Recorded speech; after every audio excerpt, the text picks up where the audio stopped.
Oh, udah masuk. Hakim. Hadirin disilakan duduk kembali.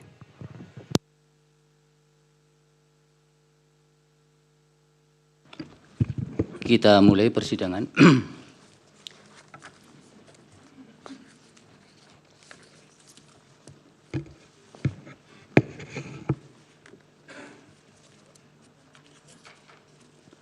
Persidangan perkara nomor 1 dan nomor 2, garis miring PHPU titik pres, garis datar 22 Romawi, garis miring 2024 dibuka dan persidangan dinyatakan terbuka untuk umum.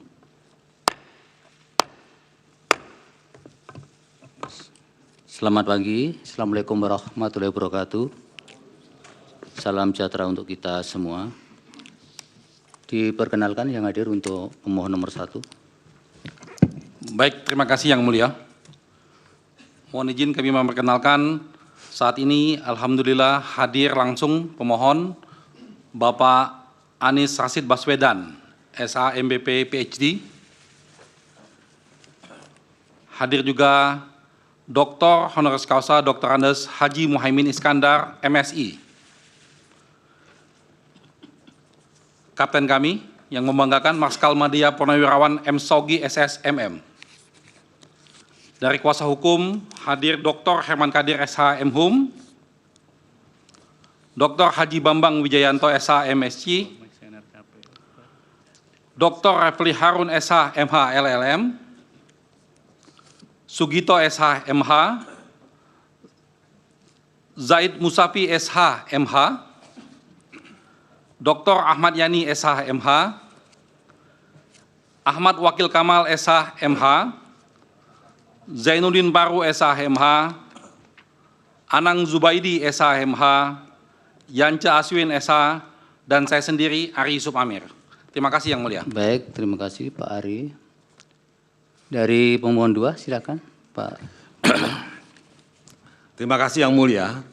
Kami juga hadir full tim Yang Mulia. Saya ingin mulai memperkenalkan prinsipal yang hadir pada kesempatan ini. Di sebelah kiri saya Haji Ganjar Pranowo SH. Kemudian Profesor Dr. Haji Muhammad Mahfud ya, SH. Dari tim kuasa hukum Yang Mulia hadir Saudara Dr. Magdir Ismail. Kemudian Profesor Dr. Henry Yosodiningrat, SH. Kemudian Dr. TM Lutfi Yazid.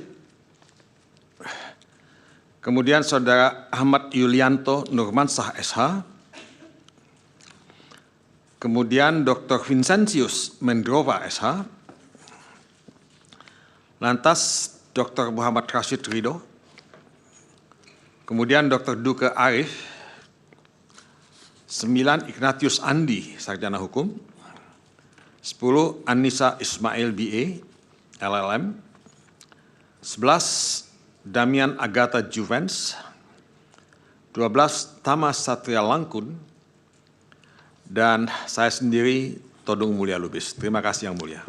Baik, terima kasih Pak Mulia. Dari termohon silakan. Terima kasih Yang Mulia. Prinsipal langsung hadir Ketua KPU dan beliau akan memperkenalkan anggota KPU lainnya. Majelis yang kami hormati, anggota KPU hadir, Saudara Muhammad Afifuddin, Saudara Idam Kholik, Saudara Agus Melas, Saudara Betty Epsilon Idrus, Saudara Parsada Harahap, dan saya sendiri Hasyim Asyari. Terima kasih. Kuasa hukum yang hadir Yang Mulia, Muhammad Ruliandi, Imam Munandar, Edo Ermansyah, Wildan Sukoya, dan saya sendiri Hifdil Alim Yang Mulia. Terima kasih. Baik, terima kasih. Dari pihak terkait silakan. Terima kasih Yang Mulia. Dari pihak terkait yang hadir pada kesempatan ini adalah Profesor Dr. Oto Hasibuan di sebelah kanan saya, Dr. Fahri Bahmid di sebelah kanan saya, kemudian Saudara Maulana Bungaran, SHMH, kemudian Profesor Dr. Otto Cornelis Kaligis, kemudidan Dr. Hotman Paris Hutapea, Dr. Nikolai Aprilindo, Ahmad Maulana SHMH, Dr. Mehbub SHMH CN, Francine Yustasia SHMH, kemudian Munasir Mustaman SHMH, Rifai Kusumanegara SHMH, Dr. Nyana Wangsa SHMH, Rozi Fahmi SHMH, dan terakhir saya sendiri, Yusril Iza Mahendra. Kedua pasangan prinsipal tidak hadir pada kesempatan ini, Yang Mulia. Terima kasih. Baik, terima kasih Pak Yusril. Dari Bawaslu silakan. Terima kasih Yang Mulia. Assalamualaikum warahmatullahi wabarakatuh. Selamat pagi, salam sejahtera. Yang hadir dari Bawaslu, seluruh komisioner, Ibu Loli Suhenti, Bapak Toto Haryono, Pak Puadi, Pak Herwin, kemudian dari staf sekretariat, Pak Labayoni, Agung, Kurniawan, Syaugi, Arif, Ayatullah, Geno, dan Andi. Saya sendiri Rahmat Bagja, Yang Mulia. Baik, terima kasih. Pak Rahmat, terima kasih. Baik, saudara-saudara para pihak, agenda persidangan pada pagi hari ini adalah untuk pengucapan putusan, baik perkara nomor 1 maupun nomor 2. Oleh karena itu kami ingatkan kepada semua, mohon pengucapan putusan dihormati dengan tidak menyampaikan interupsi selama persidangan ini. Kemudian yang kedua, Majelis Hakim hanya akan membacakan atau mengucapkan putusan pada bagian pokok-pokoknya saja. Selebihnya dianggap diucapkan, dan hal yang tidak diucapkan maupun tidak dibacakan dianggap satu kesatuan yang tidak terpisahkan dengan putusan yang diucapkan atau dibacakan ini. Baik, terima kasih. Kami akan langsung membacakan putusan yang nomor 1 terlebih dahulu. Bismillahirrahmanirrahim. Putusan nomor 1 garis miring BHPU garis miring titik diulang. Nomor 1 garis miring BHPU titik pres garis datar 22 Romawi garis miring 2024. Demi keadilan berdasarkan ketuhanan yang Maha Esa. Mahkamah Konstitusi Republik Indonesia yang mengadili perkara konstitusi pada tingkat pertama dan terakhir menjatuhkan putusan dalam perkara perselisihan hasil pemilihan umum presiden dan wakil presiden tahun 2024 yang diajukan oleh 1 nama Haji Anies Rashid Baswedan PhD, alamat Jalan Lebak Bulus 2 Romawi dalam nomor 42 RT 006 RW 004 Cilandak Barat, Cilandak, Jakarta Selatan. 2 nama Dr. Haunis Kausa H.A. Muhaimin Iskandar, alamat Jalan Kemang Raya nomor 129 RT 003 RW 002 Bangka Mampang Perapatan, Jakarta Selatan. Pasangan calon presiden dan wakil presiden dalam pemilihan umum presiden dan wakil presiden tahun 2024 nomor urut 1. Dalam hal ini berdasarkan surat kuasa khusus nomor 13 dan seterusnya 2024 dianggap dibacakan bertanggal 21 Maret 2024 memberi kuasa kepada Dr. Ari Yusuf Amir SH MH dan kawan-kawan. Kesemuanya adalah advokat yang tergabung pada Tim Hukum Nasional Anies Baswedan dan Muhaimin Iskandar atau Tim Hukum Nasional Amin yang beralamat di Yusuf Building, beralamat di Mampang Square Tower A, Unit 42, Lantai 4, Jalan Mampang Perapatan nomor 88, Jakarta Selatan, dari daerah khusus Ibu Kota Jakarta, baik bersama-sama atau sendiri-sendiri bertindak untuk dan atas nama pemberi kuasa. Selanjutnya disebut sebagai pemohon. Terhadap 1. Komisi Pemilihan Umum berkedudukan di Jalan Imam Bonjol nomor 29 Menteng, Jakarta Pusat. Dalam hal ini berdasarkan surat kuasa khusus nomor 44 dan seterusnya dianggap dibacakan tahun 2024 bertanggal 26 Maret 2024 memberi kuasa kepada Muhammad Afifuddin STHI MSI dan kawan-kawan yang kesemuanya adalah anggota Komisi Pemilihan Umum dan pegawai pada Komisi Pemilihan Umum Republik Indonesia serta advokat atau konsultan hukum pada kantor hukum Perma Hikon berkedudukan hukum di Jalan Imam Bonjol, nomor 29 Menteng, Jakarta Pusat, baik sendiri-sendiri maupun bersama-sama bertindak untuk dan atas nama pemberi kuasa. Selanjutnya disebut sebagai termohon. Pasangan calon presiden dan wakil presiden dalam pemilihan umum presiden dan wakil presiden tahun 2024 nomor urut 2. Dalam hal ini berdasarkan surat kuasa khusus bertanggal 25 Maret 2024 memberi kuasa kepada Profesor Dr. Yusril Issa Mahendra SH MSc dan kawan-kawan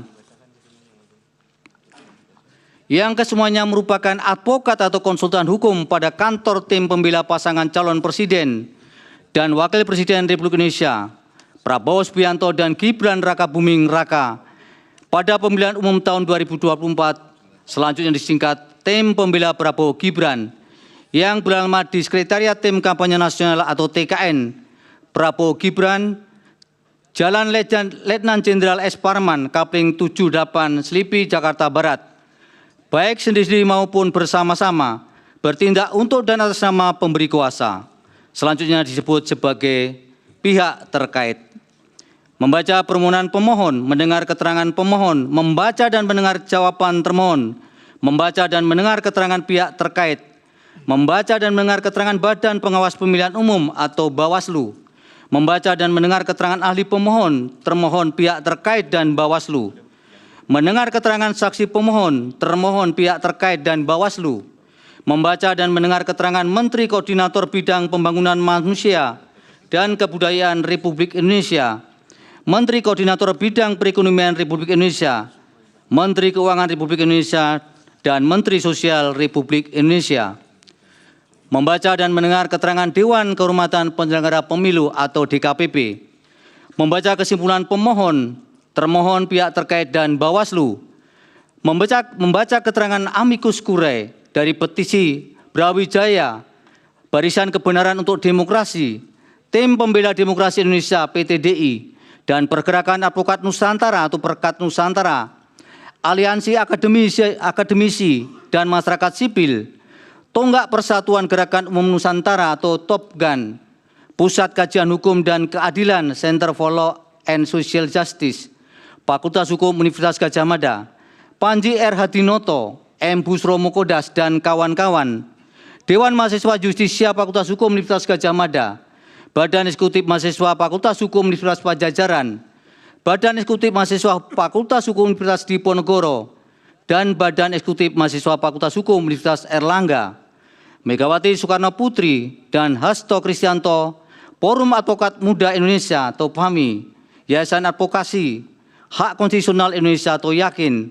Aliansi Penegak Demokrasi Indonesia atau ABDI, Stefanus Hendrianto, serta Komunitas Cinta Pemilu Jujur Adil atau KCP Jurdil. Memeriksa alat bukti pemohon, termohon, pihak terkait, dan Badan Pengawas Pemilihan Umum, duduk perkara dan seterusnya dianggap dibacakan. Pertimbangan hukum, kewenangan mahkamah dalam eksepsi. Menimbang bahwa termohon dan pihak terkait mengajukan eksepsi berkenaan dengan kewenangan mahkamah, selanjutnya dianggap diucapkan bahwa terhadap eksepsi termohon dan eksepsi pihak terkait tersebut, mahkamah mempertimbangkan sebagai berikut. Secara konstitusional, norma pasal 22E ayat 6 Undang-Undang Dasar 1945 menyatakan, ketentuan lebih lanjut tentang pemilihan umum diatur dengan undang-undang.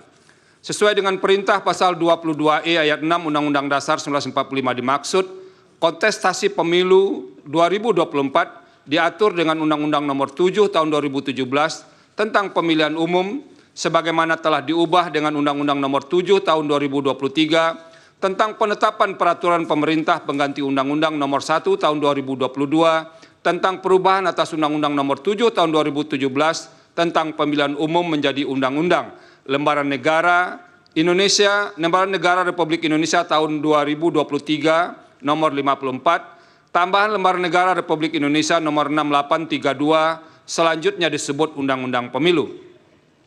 Berkenaan dengan persoalan hukum dan sekaligus penegakan hukum pemilu, Undang-Undang Pemilu telah mengelompokkan jenis permasalahan hukum pemilu yang terjadi dalam atau selama proses penyelenggaraan pemilu, mulai dari tahapan pendaftaran peserta pemilu, tahapan pemungutan suara, hingga tahapan penetapan rekapitulasi hasil pemilu menjadi beberapa kategori.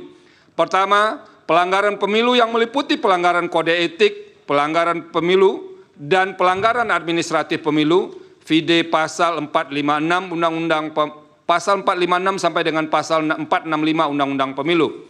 Kedua, sengketa proses pemilu yang terbagi atas dua kelompok, yaitu sengketa antar peserta pemilu dan sengketa peserta pemilu dengan penyelenggara pemilu akibat dikeluarkan keputusan KPU Provinsi, dan keputusan KPU Kabupaten Kota, vide pasal 466 Undang Pemilu. Ketiga, tindak pidana pemilu, vide pasal 476 sampai dengan pasal 487 Undang-Undang Pemilu. Keempat, perselisihan hasil pemilu, vide pasal 473 sampai dengan pasal 475 Undang-Undang Pemilu. Sesuai dengan konstruksi normatif dalam Undang-Undang Pemilu sebagaimana telah dikategorikan di atas, penyelesaian permasalahan hukum pemilu di masing-masing kategori diserahkan kepada lembaga yang berbeda. Dalam hal ini pelanggaran ihwal kode etik penyelenggara pemilu, baik yang dilakukan oleh anggota KPU maupun anggota Badan Pengawas Pemilihan Umum atau Bawaslu, diselesaikan oleh Dewan Kehormatan Penyelenggara Pemilu atau DKPP, vide pasal 457 ayat 1 Undang-Undang Pemilu. Sementara itu penyelesaian permasalahan hukum terkait dengan pelanggaran administratif pemilu, termasuk yang terjadi secara terstruktur, sistematis dan masif menjadi kewenangan Bawaslu, vide pasal 461 ayat 1 Undang-Undang Pemilu. Demikian juga dengan sengketa proses pemilu menjadi wewenang Bawaslu, pasal 468 ayat 1 Undang-Undang Pemilu.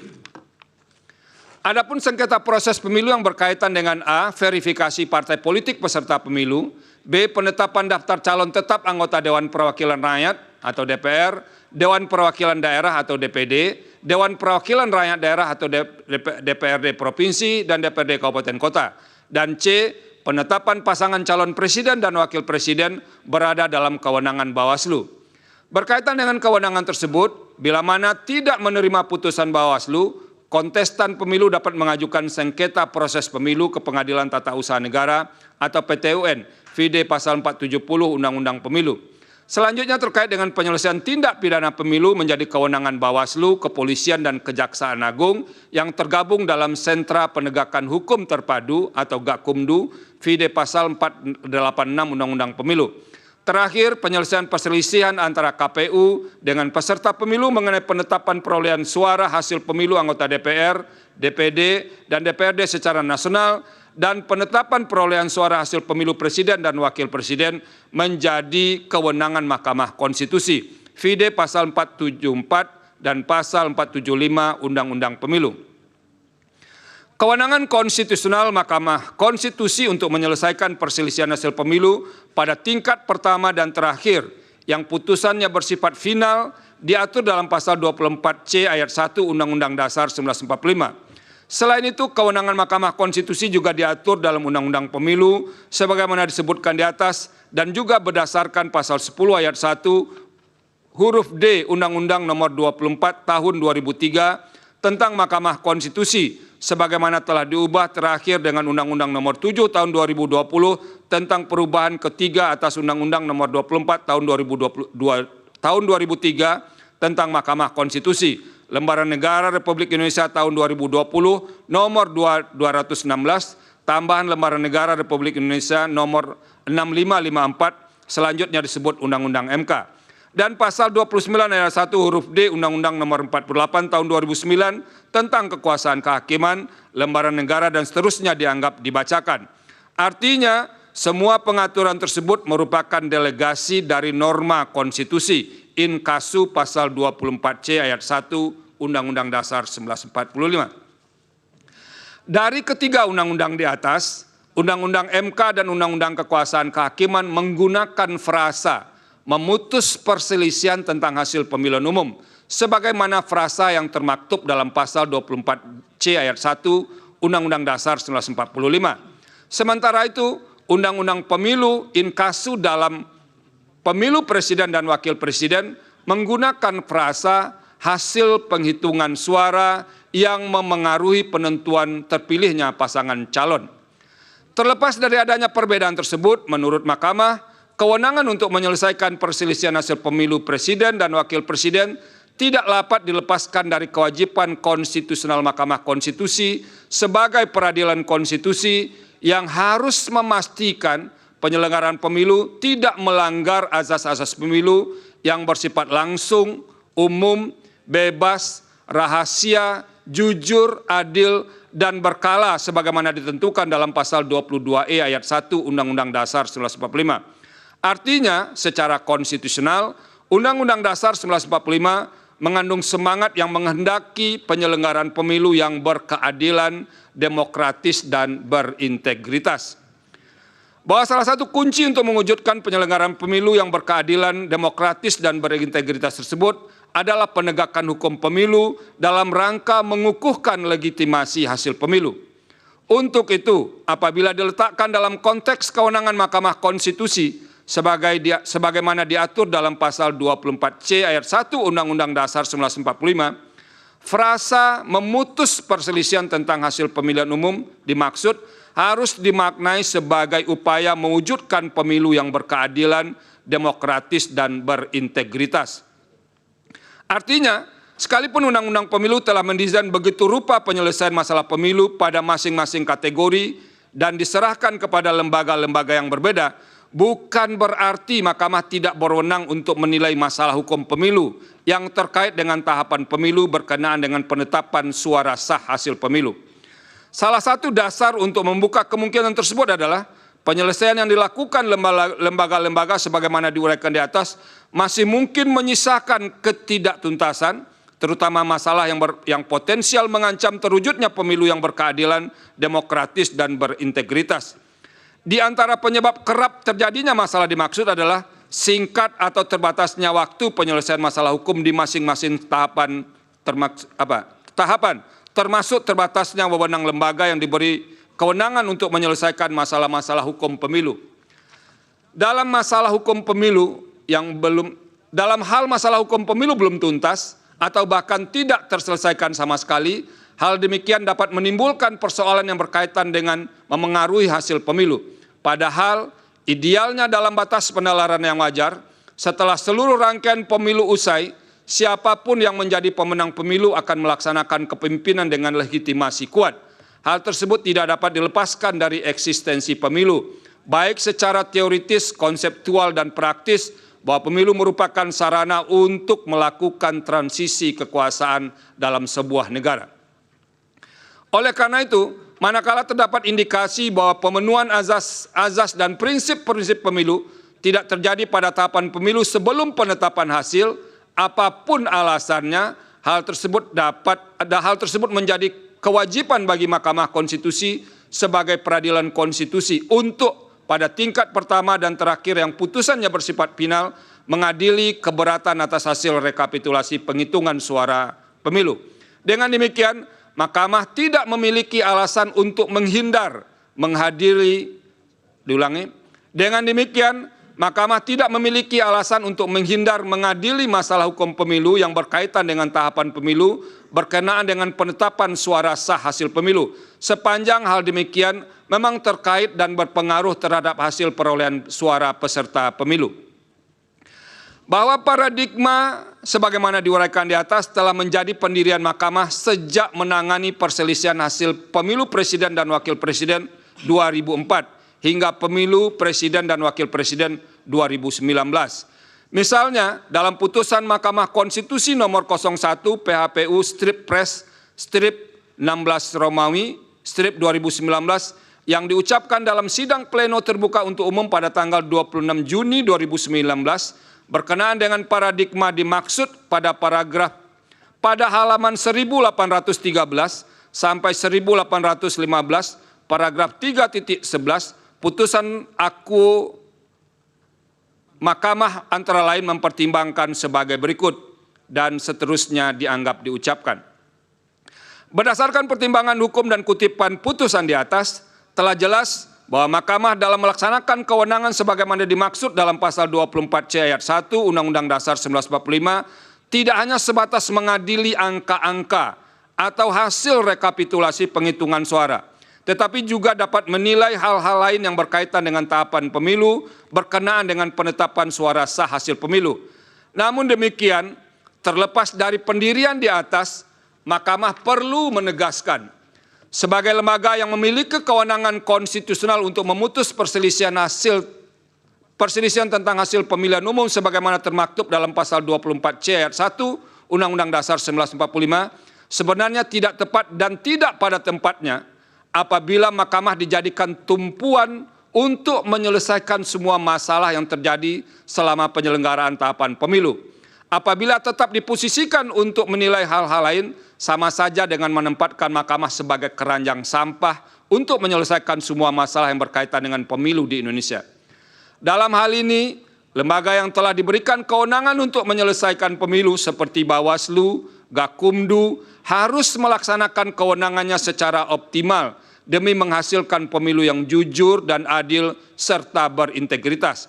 Selain itu, lembaga politik seperti DPR tidak boleh lepas tangan, sehingga sejak awal harus pula menjalankan fungsi konstitusionalnya, seperti fungsi pengawasan dan menggunakan hak-hak konstitusional yang melekat pada jabatannya, seperti hak interpelasi, hak angket, dan hak menyatakan pendapat, guna memastikan seluruh tahapan pemilu dapat terlaksana sesuai dengan pasal 22E ayat 1 Undang-Undang Dasar 1945. Penegasan demikian diperlukan karena Mahkamah hanya memiliki waktu yang terbatas, inkasu 14 hari kerja, untuk memutus perselisihan tentang hasil pemilihan umum. Berdasarkan uraian pertimbangan hukum di atas, eksepsi termohon dan eksepsi pihak terkait yang pada intinya menyatakan Mahkamah tidak berwenang mengadili permohonan akuo dikarenakan pemohon tidak mendalilkan perselisihan hasil suara pemilihan presiden dan wakil presiden berupa penghitungan secara kuantitatif, melainkan mendalilkan pelanggaran kualitatif yang bersifat terstruktur, sistematis, dan masif, adalah eksepsi yang tidak beralasan menurut hukum. Dengan demikian, Mahkamah berwenang mengadili permohonan akuo. Tenggang waktu pengajuan permohonan dalam eksepsi. Menimbang bahwa sebelum mempertimbangkan lebih lanjut tenggang waktu pengajuan permohonan, Mahkamah akan mempertimbangkan terlebih dahulu eksepsi pihak terkait mengenai tenggang waktu pengajuan permohonan. Selanjutnya dianggap diucapkan bahwa pemohon mengajukan permohonan penyelesaian perselisihan hasil pemilu terhadap penetapan perolehan suara hasil pemilu presiden dan wakil presiden tahun 2024 ke Mahkamah pada tanggal 21 Maret 2024 pukul 00.58 WIB berdasarkan akta pengajuan permohonan pemohon nomor 01/01 garis miring AP3 garis miring PAN.MK garis miring 03 2024 bertanggal 21 Maret 2024. Dengan demikian, permohonan pemohon diajukan masih dalam tenggang waktu sebagaimana ditentukan pasal 74 ayat 3 Undang-Undang MK, pasal 475 ayat 1 Undang-Undang Pemilu, dan pasal 7 ayat 2 PMK 4 2023 sebagaimana telah diubah dengan PMK 2 2024. Berdasarkan pertimbangan hukum di atas, eksepsi pihak terkait mengenai pengajuan pemohon telah melewati tenggang waktu adalah tidak beralasan menurut hukum. Dengan demikian, permohonan pemohon masih dalam tenggang waktu. Kedudukan hukum pemohon dalam eksepsi.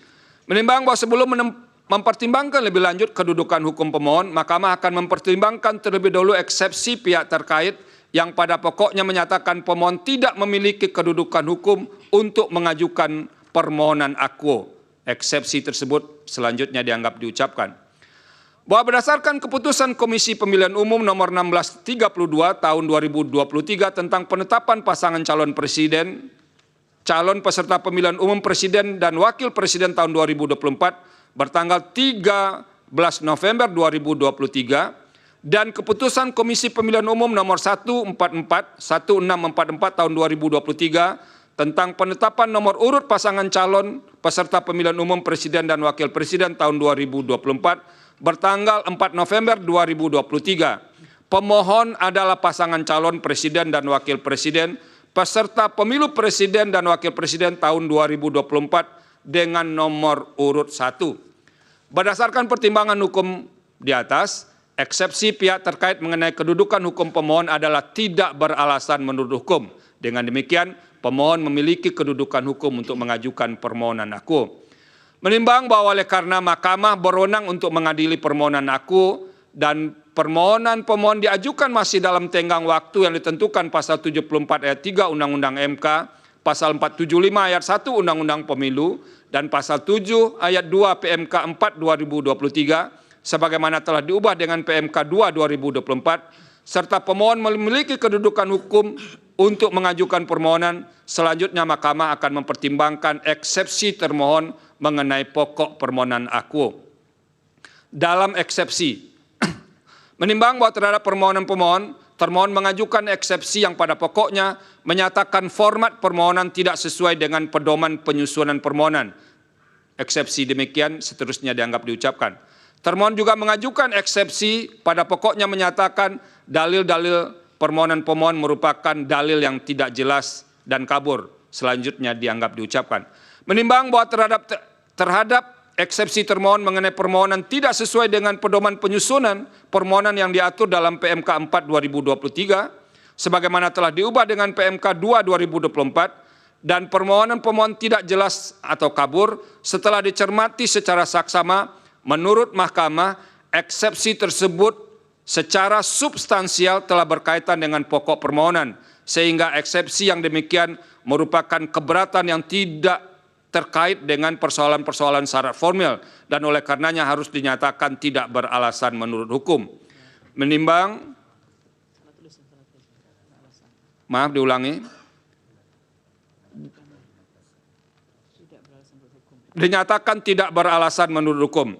Menimbang bahwa oleh karena eksepsi termohon terkait dengan pokok permohonan tidak beralasan menurut hukum, selanjutnya Mahkamah akan mempertimbangkan pokok permohonan. Dalam pokok permohonan, menimbang bahwa dalam permohonannya pemohon memohonkan pembatalan keputusan KPU 360/2024 bertanggal 20 Maret 2024 dengan alasan-alasan pada pokoknya sebagai berikut, sebagaimana selengkapnya telah dimuat dalam bagian duduk perkara. Angka 1 sampai dengan angka 16 dianggap diucapkan. Berdasarkan dalil permohonan, pemohon dalam petitum permohonannya memohon kepada Mahkamah untuk menjatuhkan putusannya pada pokoknya membatalkan keputusan KPU 360/2024 sepanjang diktum ke-1, kemudian memerintahkan termohon KPU untuk melakukan pemungutan suara ulang pemilu presiden dan wakil presiden tahun 2024 tanpa mengikut sertakan pasangan calon presiden wakil presiden nomor urut 2. Atau membatalkan keputusan KPU 360/2024 sepanjang diktum ke-1, kemudian memerintahkan termohon KPU untuk melakukan pemungutan suara ulang pemilu presiden dan wakil presiden tahun 2024 dengan diikuti oleh calon presiden nomor urut 2 atas nama H. Prabowo Subianto dengan terlebih dahulu mengganti calon wakil presiden. Menimbang bahwa setelah Mahkamah mencermati secara seksama seluruh dalil yang diajukan oleh pemohon, apabila dilakukan pengelompokan klaster isu oleh Mahkamah, maka dalil pemohon dapat dikelompokkan menjadi 6 klaster sebagai berikut. 1. Independensi penyelenggara pemilu. 2. Keabsahan pencalonan presiden dan wakil presiden. 3. Bantuan sosial. 4. Mobilisasi atau netralitas pejabat aparatur negara. 5. Prosedur penyelenggaraan pemilu. 6. Pemanfaatan aplikasi sistem informasi rekapitulasi elektronik atau Sirekap.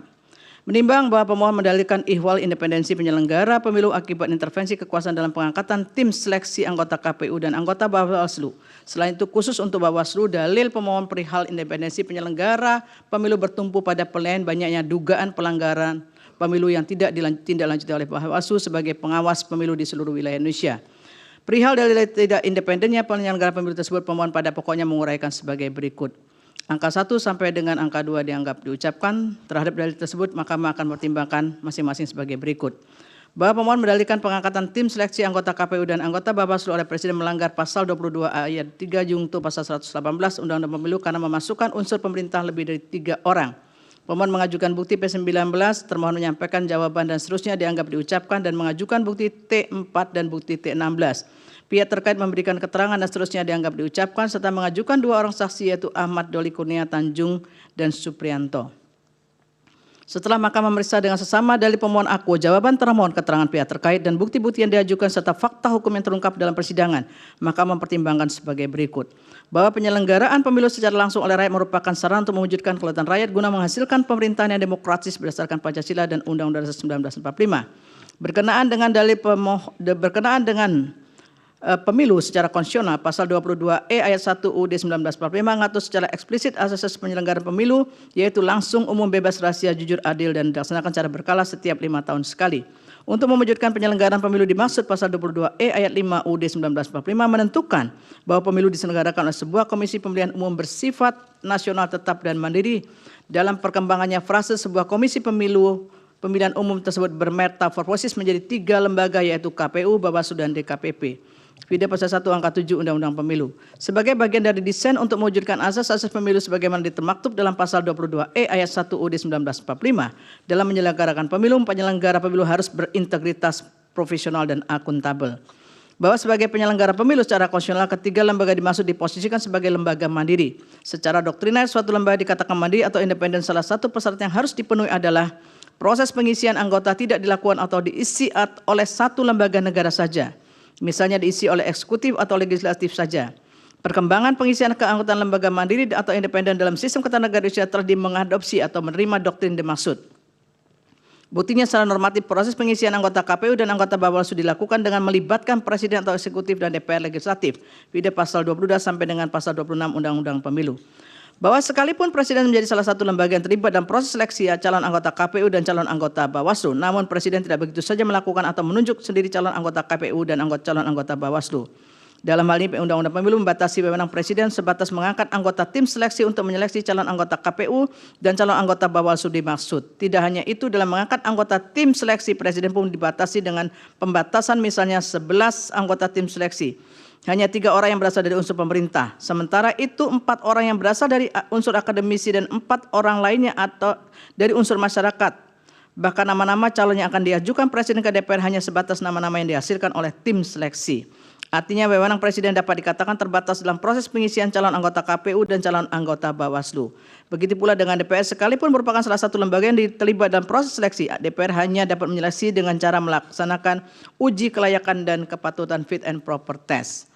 Dari nama-nama calon yang diajukan oleh presiden berasal dari hasil tim seleksi. Dalam kaitan dengan proses fit and proper test tersebut harus dilakukan secara profesional, transparan, dan dihindari kemungkinan adanya hal-hal yang bersifat transaksional yang dapat mengancam independensi penyelenggara pemilu. Bahwa berkaitan dengan dalil pemohon mengenai independensi atau kemandirian penyelenggara pemilu yang didalilkan oleh pemohon tidak independen atau tidak mandiri dengan mendasarkan kepada argumentasi terdapat 4 orang anggota tim seleksi berdasar dari unsur pemerintah, bukan 3 orang sebagaimana yang dinyatakan dalam pasal 22 ayat 1 huruf A, Yungto pasal 118 Undang-Undang Pemilu.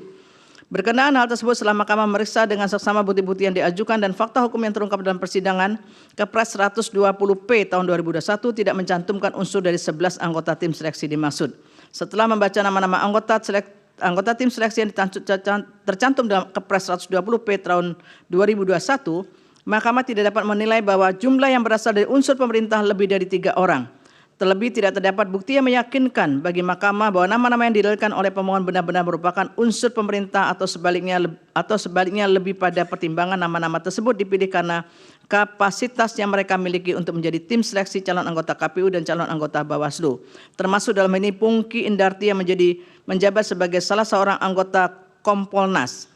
Apabila ditelusuri lebih jauh hasil proses seleksi calon anggota Kompolnas, Pungki Indarti dipilih menjadi anggota Kompolnas merupakan wakil dari unsur tokoh masyarakat.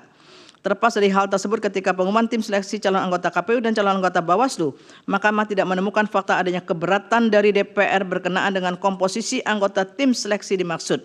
Padahal sebagian dari fraksi DPR yang merupakan kepanjangan tangan partai politik pendukung pemohon yang sepertinya dapat mengajukan keberatan sejak awal. Andaipun benar terdapat unsur pemerintah melebihi 3 orang, kuat non, sulit bagi Mahkamah menemukan korelasi antara jumlah tersebut dengan independensi anggota KPU atau anggota Bawaslu dalam menjalankan tugasnya menyelenggarakan pemilu. Terlebih sulit pula bagi Mahkamah untuk menemukan korelasi jumlah unsur tim seleksi tersebut dengan perolehan suara pasangan calon presiden dan wakil presiden pemilu 2024. Bahwa berdasarkan uraian pertimbangan hukum di atas, dalil pemohon ihwal pengangkatan tim seleksi anggota KPU dan anggota Bawaslu oleh presiden melanggar pasal 22 ayat 3 Undang-Undang Pemilu karena memasukkan unsur pemerintah lebih dari 3 orang adalah tidak beralasan menurut hukum. Bahwa selanjutnya ihwal dalil pemohon berkenaan dengan Bawaslu tidak menindaklanjuti dugaan pelanggaran pemilu yang dilakukan pasangan calon nomor urut 2 dengan alasan kurang bukti material tanpa disertai keterangan atau informasi bukti apa yang dimaksud dalil pemohon tersebut. Selain itu, beberapa laporan terhadap dugaan pelanggaran dilakukan pasangan calon nomor urut 2 tidak ditindaklanjuti oleh Bawaslu dan Bawaslu tidak memberitahukan kekurang lengkapan dari laporan yang diajukan. Pemohon mengajukan bukti P20, bukti P22 sampai dengan bukti P30. Pihak terkait memberikan keterangan dan seterusnya dianggap diucapkan dan mengajukan bukti PT 13A dan seterusnya tertulis hingga bukti PT 16A. Bawaslu menyampaikan keterangan dan seterusnya dianggap diucapkan dan bukti PK 9 dan seterusnya dianggap diucapkan serta Ali Muhammad Al-Hamid. Setelah Mahkamah memeriksa dengan sesama dalil pemohon, keterangan pihak terkait dan bukti-bukti yang diajukan, keterangan Bawaslu beserta bukti-bukti dan ahli yang diajukan dan fakta hukum yang terungkap dalam persidangan, maka mempertimbangkan sebagai berikut. Bahwa terhadap laporan-laporan yang didalilkan pemohon berdasarkan keterangan Bawaslu dan fakta hukum yang terungkap dalam persidangan terdapat keterangan dan dokumen bukti mengenai tindak lanjut Bawaslu. Pada pokoknya Bawaslu telah menunjukkan dalam bukti-buktinya bahwa setiap laporan yang disebutkan pemohon dalam dalilnya telah ditanggapi, baik dengan adanya pemberitahuan tidak diregistrasi karena tidak memenuhi syarat formil atau syarat material ataupun tidak memenuhi unsur pelanggaran pemilu. Lebih lanjut merujuk fakta hukum yang terungkap dalam persidangan terhadap laporan dugaan pelanggaran pemilu dengan nomor 009 dan seterusnya 2023 tanggal 22 November 2023 dengan peristiwa yang dilaporkan pada pokoknya adanya dugaan pelanggaran administratif pemilu berkenaan dengan penetapan keputusan KPU nomor 1632 2023 tentang penetapan pasangan calon peserta pemilihan umum presiden dan wakil presiden tahun 2024. Tanggal 14 November 2023 yang lemah secara formil karena didasarkan pada peraturan KPU nomor 23 tahun 2023, video bukti PK22. Selain itu berdasarkan hasil kajian awal dugaan pelanggaran pemilu dalam laporan nomor 009 dan seterusnya 2023 yang pada pokoknya disimpulkan laporan aku memenuhi syarat formil namun tidak memenuhi syarat material laporan dugaan pelanggaran pemilu karena pokok laporan aku tidak dapat dikategorikan sebagai pelanggaran administrasi pemilu sehingga tidak diregistrasi dengan alasan tidak memenuhi syarat material. Bahwa selanjutnya Bawaslu menyampaikan surat nomor 900 dan seterusnya 2003 perihal pemberitahuan status laporan pada tanggal 23 November 2003. Begitu pula dengan laporan dugaan pelanggaran pemilu nomor 010/2023 pada tanggal 21 November 2023. Peristiwa yang dilaporkan pada pokoknya dugaan pelanggaran pemilu atas ditetapkannya keputusan KPU 1632/2023 dengan alasan KPU telah menerima pendaftaran bakal pasangan calon presiden dan wakil presiden yang tidak sesuai dengan PKPU 19/2023. Yang salah satunya mengatur persyaratan usia calon presiden dan calon wakil presiden yang berusia paling rendah 40 tahun. Video bukti PK 10 dan PK 23.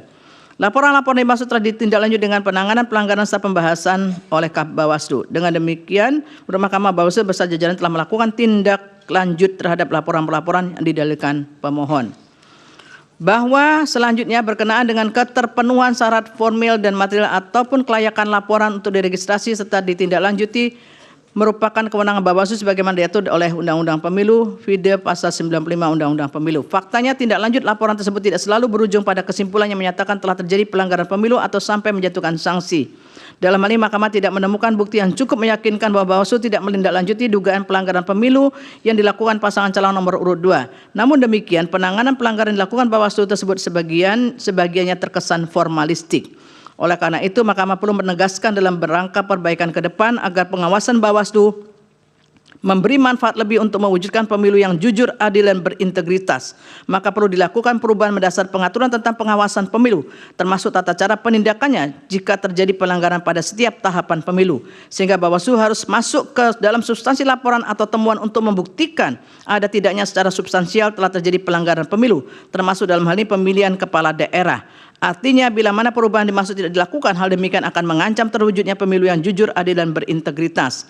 Dengan adanya ancaman seperti itu dapat menyebabkan Bawaslu kehilangan eksistensinya sebagai lembaga pengawas pemilu untuk mewujudkan pemilu yang jujur, adil, dan berintegritas. Bahwa berdasarkan pertimbangan di atas dari pemohon mengenai Bawaslu tidak melanjutkan dugaan pelanggaran pemilu yang dilakukan pasangan calon nomor urut 2 dengan alasan kurang bukti material adalah tidak beralasan menurut hukum. Menimbang bahwa pemohon mendalilkan berkenaan dengan keabsahan pencalonan presiden dan wakil presiden yang dikaitkan dengan adanya intervensi kekuasaan dalam proses pencalonan pasangan calon nomor urut 2 yang apabila dirumuskan oleh Mahkamah sebagai berikut. Termohon sengaja menerima pencalonan pasangan calon nomor 2 dan seterusnya dianggap diucapkan. Serta mengajukan bukti P9, bukti P10 dan seterusnya dianggap diucapkan serta ahli Bambang Eka Widodo dan Ridwan serta 2 saksi yaitu Arif Patrawijaya dan Mirza Zulkarnain. Termohon menyampaikan jawaban dan seterusnya dianggap diucapkan serta mengajukan bukti T1 sampai dengan bukti T3, bukti T5, bukti T6, bukti T8 sampai dengan bukti T16. Pihak terkait memberikan keterangan yang pada pokoknya dan seterusnya dianggap diucapkan serta bukti PT1 sampai dengan bukti PT3. Bawaslu menyampaikan keterangan pada pokoknya dan seterusnya dianggap diucapkan serta mengajukan bukti PK9 dan seterusnya dianggap diucapkan. DKPP juga telah menyampaikan keterangan yang pada pokoknya dan seterusnya dianggap diucapkan. Bahwa setelah Mahkamah meriksa dengan sesama dalil pemohon, jawaban termohon, keterangan pihak terkait, bukti-bukti dan saksi dan ahli keterangan Bawaslu beserta bukti-bukti yang diajukan dan keterangan DKPP serta fakta hukum yang terungkap dalam persidangan telah ternyata kedua dalil sebagaimana diuraikan pada paragraf 311 di atas meskipun ditujukan kepada subjek yang berbeda yaitu berkenaan dengan dugaan intervensi presiden terhadap perubahan syarat pasangan calon dan dugaan ketidaknetralan termohon dalam menerapkan putusan KPU nomor 90 2023 tanpa mengubah PKPU 19 2023 di atas, Mahkamah menilai dalil tersebut saling berkelindan satu sama lain karena pada pokoknya mempersoalkan keabsahan penetapan pihak terkait sebagai pasangan calon nomor urut 2. Oleh karena itu, Mahkamah akan mempertimbangkan dalil tersebut secara bersama-sama dalam satu rangkaian pertimbangan hukum yang tidak dapat dipisahkan sebagai berikut. Bahwa berdasarkan ketentuan pasal 24C ayat 1 Undang-Undang 945, jungto penjelasan pasal 10 ayat 1 huruf A dan pasal 47 Undang-Undang MK, pada pokoknya menyatakan putusan MK bersifat final, yaitu putusan Mahkamah Konstitusi langsung memperoleh kekuatan hukum tetap sejak diucapkan dan tidak ada upaya hukum yang dapat ditempuh. Sifat final dalam putusan MK mencakup pula kekuatan hukum mengikat. Dalam konteks putusan MK nomor 90 yang amar putusannya pada pokoknya memutuskan bahwa ketentuan pasal 169 huruf Q Undang-Undang Pemilu bertentangan dengan UUD 1945 secara bersyarat sehingga termohon berkewajiban melaksanakan putusan MK 90 2023. Bahwa untuk menindaklanjuti putusan 90 2023, aku termohon pada hari berikutnya yaitu tanggal 17 Oktober 2023 telah mengirimkan surat nomor 145 2023 kepada pimpinan partai politik peserta pemilu 2024 mengenai tindak lanjut putusan MK 90 2023 tertanggal pada hari yang sama. Hal ini dibuktikan melalui bukti T8 yang setelah dicermati isi pada bukti tersebut pada pokoknya adalah sebagai berikut dianggap diucapkan. Berkenaan dengan hal tersebut perlu Mahkamah tegaskan bahwa berdasarkan hukum acara setelah Mahkamah mengucapkan putusan perkara konstitusi wajib mengirim salinan putusan kepada para pihak dalam perkara tersebut. Dalam hal ini salinan putusan MK nomor 90 2003 yang telah memberikan penafsiran konstitusional terhadap syarat pada pasal 169 huruf Q Undang-Undang Pemilu selain disampaikan kepada pemohon perkara aku juga disampaikan kepada DPR, DPD, Presiden dan Mahkamah Agung sebagai pihak yang dianggap bertanggung jawab dalam menerapkan putusan MK atau menerapkan penafsiran atas perubahan norma apapun sebagai implikasi dari putusan MK. Hal ini sesuai dengan pasal 59 ayat 1 Undang-Undang MK yang menyatakan dan seterusnya dianggap diucapkan. Bahwa ketentuan tersebut kemudian diperluas dalam pasal 80 ayat 1 PMK 2 2021 yang menyatakan dan seterusnya dianggap diucapkan. Bahwa dalam hal ini tidak ada perintah agar salinan putusan Mahkamah disampaikan segera kepada partai politik peserta pemilu atau partai politik yang berpotensi dapat mengajukan bakal pasangan calon dalam pemilu presiden dan wakil presiden tahun 2024. Sementara itu putusan MK 90 2023 diucapkan pada waktu tahapan pendaftaran bakal pasangan calon presiden dan wakil presiden dan termohon selaku penyelenggara pemilu sejatinya merupakan pihak yang bertanggung jawab dalam menerapkan persyaratan dan tata cara pendaftaran pasangan calon sebagaimana diatur dalam undang-undang termasuk syarat yang telah ditafsirkan oleh Mahkamah. Oleh karena itu, atas dasar fakta hukum tersebut apabila dikaitkan dengan tindakan termohon mengirim surat nomor 1145, diulangi, nomor 1145/2023 kepada pimpinan partai politik peserta pemilu 2024 menunjukkan adanya inisiatif dari termohon untuk memberitahukan segera perubahan penafsiran salah satu syarat untuk menjadi pasangan calon dan dalam pemilu presiden dan wakil presiden tahun 2024 kepada setiap pihak yang dianggap berpotensi menjadi stakeholders dalam penerapan norma tersebut. In kasu pihak-pihak yang akan mengusulkan pasangan calon presiden atau wakil presiden dalam pemilu presiden dan wakil presiden tahun 2024. Surat tersebut ditujukan kepada pimpinan partai politik peserta pemilu tahun 2024 sehingga menurut penilaian wajar seluruh partai politik tersebut dapat mengajukan calon dan persyaratan yang sama. Oleh karena itu Mahkamah dapat memahami tindakan termohon dalam membuat dan menyerahkan surat aku sebagai salah satu tindakan segera menerapkan putusan MK 90 2023. Bahwa selanjutnya pada tanggal yang sama yaitu tanggal 17 Oktober 2023 termohon mengeluarkan keputusan KPU nomor 1378 tahun 2023 tentang pedoman teknis pendaftaran verifikasi dan penetapan pasangan calon presiden dan wakil presiden dalam pemilihan umum tahun 2024. Dalam konsideran menimbang keputusan aku menyatakan sebagai berikut dianggap diucapkan. Bahwa dalam konsideran menimbang tersebut menunjukkan termohon telah menerbitkan Keputusan KPU 1378/2003 sebagai pedoman teknis yang akan digunakan oleh bakal pasangan calon dalam menerapkan maksud pasal 66 PKPU 19/2003, di mana PKPU tersebut belum dilakukan perubahan karena proses perubahannya wajib berkonsultasi dengan DPR. Sedangkan pada saat itu DPR sedang dalam masa reses. Selain itu, termohon secara tegas menyatakan dalam konsideran menimbang mengenai adanya penafsiran baru sebagaimana telah diputus oleh Mahkamah dalam putusan Mahkamah Konstitusi nomor 90/2003. Oleh karena itu, termohon dalam melaksanakan tahapan pendaftaran verifikasi dan penetapan calon telah mempedomani pedoman PKPU 19/2003 dengan penerapan yang telah sesuai dengan putusan MK 90/2023. Bahwa dari fakta hukum dalam persidangan pula, didapat fakta pada tanggal 23 Oktober 2023, termohon telah mengajukan surat permohonan konsultasi kepada DPR dengan nomor 129 dan seterusnya mengenai konsultasi penyesuaian peraturan KPU berdasarkan putusan Mahkamah Konstitusi nomor 90 tahun 2023. Pengajuan surat tersebut diberikan di saat DPR sedang menjalani reses sehingga rapat konsultasi tersebut tidak dapat diagendakan. Bahwa selanjutnya pada tanggal 25 Oktober 2023, termohon telah menerima berkas pendaftaran pasangan calon Prabowo Gibran berdasarkan PKPU 19 tahun 2023, di mana dalam pasal 29 ayat 1 PKPU Aku menyatakan bahwa KPU menerima pendaftaran bakal calon pasangan calon pada masa pendaftaran. Berkenaan dengan hal tersebut, lampiran 1 PKPU 19 2023, Aku telah menentukan bahwa tahapan pendaftaran bakal calon diawali pada tanggal 19 Oktober tahun 2023 dan diakhiri pada tanggal 25 Oktober tahun 2023, di mana waktu itu proses pemeriksaan kesehatan dan verifikasi dialokasikan mulai dari tanggal 26 Oktober 2023 hingga tanggal 12 November tahun 2023. Selanjutnya termohon pada tanggal 13 November 2023 menetapkan pasangan calon presiden dan wakil presiden tahun 2024 dan pada tanggal 14 November tahun 2023 melakukan pengundian serta penetapan nomor urut pasangan calon tersebut. Pengaturan waktu verifikasi ini pun juga diatur dalam pasal 42 ayat 1 PKPU 19 2023 yang menyatakan KPU melakukan verifikasi terhadap kelengkapan dan kebenaran dokumen persyaratan bakal pasangan calon sebagaimana dimaksud dalam pasal 9, pasal 10, pasal 18 dan pasal 19 paling lama 4 hari sejak diterima surat pencalonan.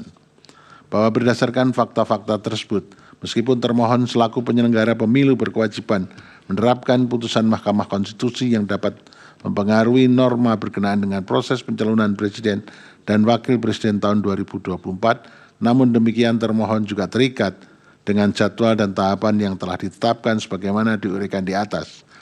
Tahapan pencalonan dan verifikasi hanyalah sebagian dari keseluruhan tahapan pemilu presiden dan wakil presiden, di mana setelah tahapan pencalonan, termohon harus melaksanakan tahapan berikutnya seperti tahapan masa kampanye dan tahapan lainnya sebagaimana telah diatur dalam lampiran PKPU nomor 3 tahun 2022 tentang tahapan dan jadwal penyelenggaraan pemilihan umum.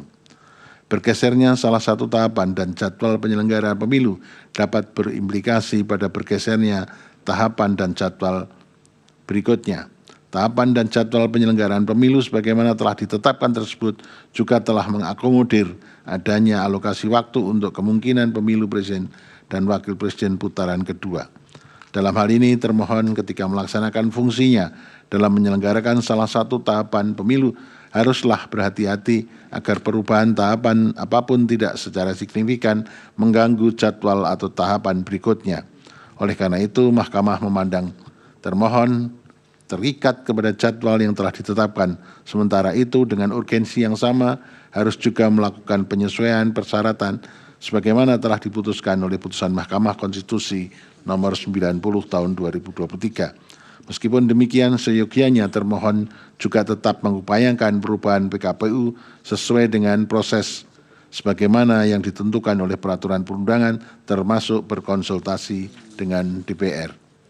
Bahwa berkenaan dengan hal tersebut, pada tanggal 31 Oktober tahun 2023 termohon telah melakukan konsultasi dengan DPR dan pemerintah terkait usulan rancangan perubahan PKPU nomor 19 tahun 2023. Hal ini terdapat dalam isi surat KPU nomor 4.338 dan seterusnya tahun 2023 bertanggal 1 November tahun 2023 perihal permohonan harmonisasi rancangan peraturan KPU tentang perubahan atas peraturan Komisi Pemilihan Umum nomor 19 tahun 2023 tentang pencalonan peserta pemilihan umum presiden dan wakil presiden, yang di dalamnya antara lain mengatakan bahwa termohon telah melaksanakan konsultasi dengan DPR dan pemerintah melalui rapat dengar pendapat atau RDP pada hari Selasa 31 Oktober tahun 2023. Adapun RDP tersebut telah menghasilkan kesimpulan menyetujui rancangan peraturan KPU tentang perubahan atas peraturan Komisi Pemilihan Umum nomor 19 tahun 2023 tentang pencalonan peserta pemilihan umum presiden dan wakil presiden dan telah ditandatangani oleh Ketua Komisi 2 DPR, PLT Dirjen Politik dan Pemerintahan Umum Kementerian Dalam Negeri, Ketua KPU Republik Indonesia, Ketua Bawaslu Republik Indonesia, dan Ketua DKPP Republik Indonesia. Bukti yang sama juga menunjukkan bahwa pada tanggal 31 Oktober 2023 tersebut telah diadakan RDP Komisi 2 DPR RI dengan Kementerian Dalam Negeri, KPU RI, Bawaslu RI, dan DKPP RI yang di dalamnya antara lain telah menyetujui rancangan peraturan KPU tentang perubahan atas PKPU 19/2023 vide bukti T8. Artinya dalam RDP tersebut seluruh fraksi di DPR menyetujui rancangan perubahan PKPU 19/2023. Fraksi yang dimaksud adalah representasi partai politik yang semuanya menjadi peserta pemilu tahun 2024, di mana masing-masing partai tersebut berhak dan memiliki potensi untuk mencalonkan pasangan calonnya dalam pemilihan presiden dan wakil presiden tahun 2024 sepanjang memenuhi ketentuan Undang-Undang Pemilu. Secara faktual, tidak terdapat satupun bukti yang menunjukkan adanya partai politik yang menolak atau memberi catatan atas perubahan PKPU 19 tahun 2023. Bahwa lebih lanjut, berkenaan dengan kewajiban termohon untuk berkonsultasi dengan DPR dalam penyusunan PKPU, Mahkamah telah menegaskan dalam putusan Mahkamah Konstitusi nomor 92 tahun 2016 yang diucapkan dalam sidang pleno terbuka untuk umum 10 Juli tahun 2017 dan putusan Mahkamah Konstitusi nomor 78 tahun 2022 yang diucapkan dalam sidang pleno terbuka untuk umum pada tanggal 29 September tahun 2002 yang dalam pertimbangannya antara lain menyatakan dan seterusnya dianggap telah diucapkan bahwa pertimbangan hukum tersebut menegaskan konsultasi dengan DPR merupakan salah satu syarat wajib bagi termohon untuk melakukan perubahan PKPU, sekalipun hasil konsultasi bersifat tidak mengikat termohon. Di satu sisi termohon harus menunggu hasil konsultasi dengan DPR untuk melakukan perubahan PKPU, namun di sisi yang lain tenggat waktu pendaftaran pasangan calon sudah harus ditutup pada tanggal 25 Oktober tahun 2023 agar termohon dalam melanjutkan tahapan pemilu tahun 2024. Bahwa berkenaan dengan hal itu pula, pada tanggal 1 November tahun 2023, termohon bersama Direktur Jenderal Peraturan Perundangan, Kementerian Hukum dan Hak Asasi Manusia melakukan harmonisasi rancangan peraturan Komisi Pemilihan Umum tentang perubahan atas peraturan Komisi Pemilihan Umum. Hal ini didasarkan atas permintaan termohon yang dibuktikan melalui bukti T8 berupa surat KPU nomor 4.338 dan seterusnya tahun 2023. Bertanggal 1 November tahun 2023 perihal permohonan harmonisasi rancangan peraturan KPU tentang perubahan atas peraturan Komisi Pemilihan Umum nomor 19 tahun 2023 tentang pencalonan peserta